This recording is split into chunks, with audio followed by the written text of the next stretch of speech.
Hello, friend. This is Ryan Hicks of TalkToProfit.com, and today I want to talk about how there's no lack except for lack of awareness. And what I mean by this, and this is a common saying that's been said throughout history in different ways, but in God, there's no lack. There's no limitation. Now, you may see limitation in your world, but it's because you've accepted that, and you don't have the awareness of how to have the abundance, how to have the blessing, how to have the riches and wealth and success and prosperity and abundance that God brings you if you do things the right way and if you're doing things in a righteous way. And one of those things about doing things the right way is being diligent in your endeavors. So many people are phoning it in. They're doing the bare minimum, but they want the results of somebody who takes massive action, but they don't put in the massive effort required. And God never rewards that. You can be the lazy farmer throwing your seeds on the concrete, hoping maybe you get a harvest, or you can go out there and plant them in the ground the way God intended them to be. You can water them, or you can just say, well, I'll just wait, and if it rains, it rains. If it doesn't, oh well, I guess I won't get a harvest. So many people are approaching their life that way. They want God to do everything. They want the rain to come down. Maybe God will water it for me. That's the way they look at their lives. Well, maybe God will give me that promotion in my job. Maybe God will get me more sales in my business. You have to put the work in. And I don't care who tells you what, you are not going to be rewarded for laziness. You're not going to be rewarded for indolence. You're not going to be rewarded for taking little action and shrinking back and doing less and doing the bare minimum. Now, I get it. Sometimes people are afraid that if they take action, take massive action, it might be the wrong action. Now, first thing, obviously you take action in a wise way, but you're not going to be doing something unethical. You're not going to be doing something immoral. You're not going to be doing something evil. So what harm can there be in you taking massive action that maybe doesn't work out exactly the way you want it? So what? It'll still work out for something good. The people who have the serious problems and fail over and over and just live in mediocrity are the ones who aren't taking the action in the first place. There's zero shame in taking massive action and it doesn't work out the way you thought it was going to work out. Because of your diligence, you'll be rewarded in it working out some way. And it'll be better than what you even expected. Now, maybe not at first. You may not see all the steps down that path to the blessed life that God's leading you to, but you do take the massive action and you'll be rewarded for it. People see lack because that is what their awareness tells them exists. Also, part of it is a lack of faith in God. I know people don't want to hear that, but if you really had faith in God, why would you be afraid of anything?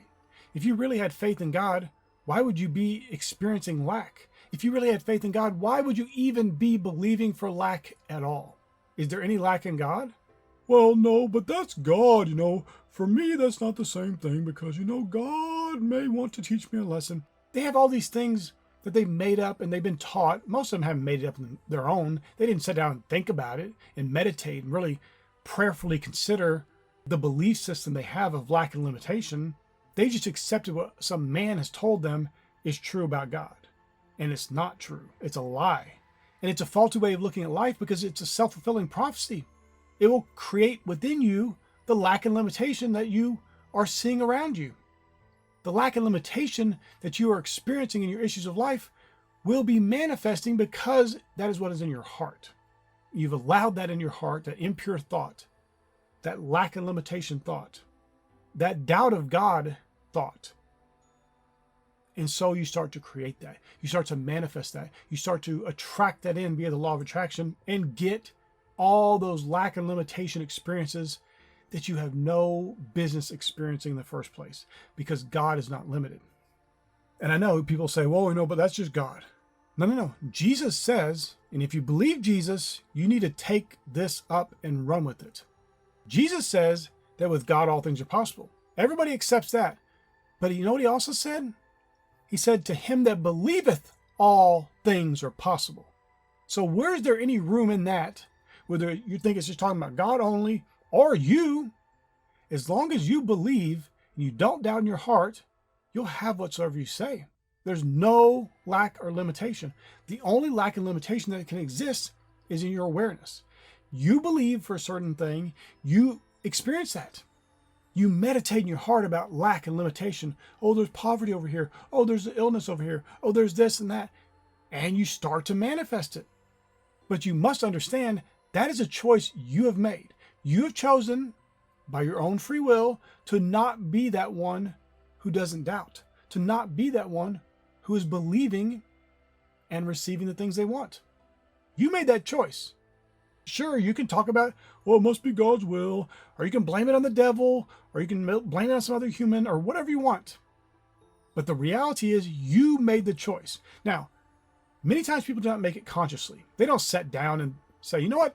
I'm going to choose lack. I'm going to choose limitation. I'm going to choose not enough. Nobody does that. But oftentimes, if you fail to make a positive choice, that is a choice for the negative. That is a default choice. It's almost like in the legal system. If somebody sues you and you don't show up to court to defend yourself in a civil case, you get a default judgment against you, meaning whatever they were seeking, they get awarded that because you didn't mount a defense. They get a default judgment. That is the way many people are operating life. They're just allowing the devil to give them default judgment after default judgment over and over in their lives. They're getting the worst because they're not making an active choice for the good. They're not making an active choice for faith in God. They're not making an active choice for boldly decreeing the things they want in life. And so whether they choose it directly, purposely or not, which I don't think anyone's doing, who is sitting around thinking, I want lack, I want limitation? I don't think anyone's doing that. But people are just choosing nothing, choosing to just go along. Many people are just floating through life thinking that whatever happens to them must be God's will, which is a terrible way to go through life, because Jesus went about doing good, healing all that were oppressed of the devil. If those people walked around and said, well, you know, God must want me to be sick, he must be teaching me some lesson, if they believed that kind of nonsense, they would still be sick. But Jesus went about doing good and healing all that were oppressed of the devil, because the devil was the one oppressing them, not God. This complacent, apathetic mentality of just letting whatever happens happen to you is not recognizing your power in Christ. It's not recognizing the goodness and grace of God. It is not recognizing the power your faith has if you'll wield it for your good. And all you got to do is believe in God's goodness and operate from that as a central tenet of your life. You'll never see lack anywhere. Your awareness will be filled with abundance and riches and opulence and health and love and peace and joy. You'll just be filled with all the goodness and grace of God. And everywhere you look, you'll see that. But you can adopt the mentality of the world, the lazy mentality, the apathetic mentality. Just let whatever happens happen to you, and then blame God for it because you didn't make a choice, because you didn't rise up as a man or woman of God and say, no, I'm not putting up with that. I choose this for my life. I choose abundance. I choose prosperity. I choose blessing. I choose health. I choose wisdom. I choose favor. I choose joy. I choose love. I choose peace. Are you doing that? My friend, if you'll take that up and really start to realize there's no lack, there's zero lack. Yes, do people go through lack? Of course they do. Are their whole countries filled with lack? Of course. But that is a product of the awareness. And those people's awareness have not been risen. And it doesn't matter what somebody else is doing. You can't go look and start pointing, well, why aren't they doing this? It's about you and your personal responsibility for your choices or your lack of choices, which means you allow a default setting of the world to come in and give you a bad result. No, you start choosing life. You start choosing blessing. God said, he said before you, life and blessing or death and cursing. And the important thing to note, if you do not actively choose life and choose blessing, by default, you're choosing death and cursing. And that is where so many people are. And that is why they see lack. And that is why their awareness is filled with lack. But I'm telling you, my friend, there is no lack. God is abundant. God's universe is abundant. And he blesses you abundantly if you'll only make the right decision and choose life and choose blessing. My friend, I pray this is a blessing for you. May God bless you richly.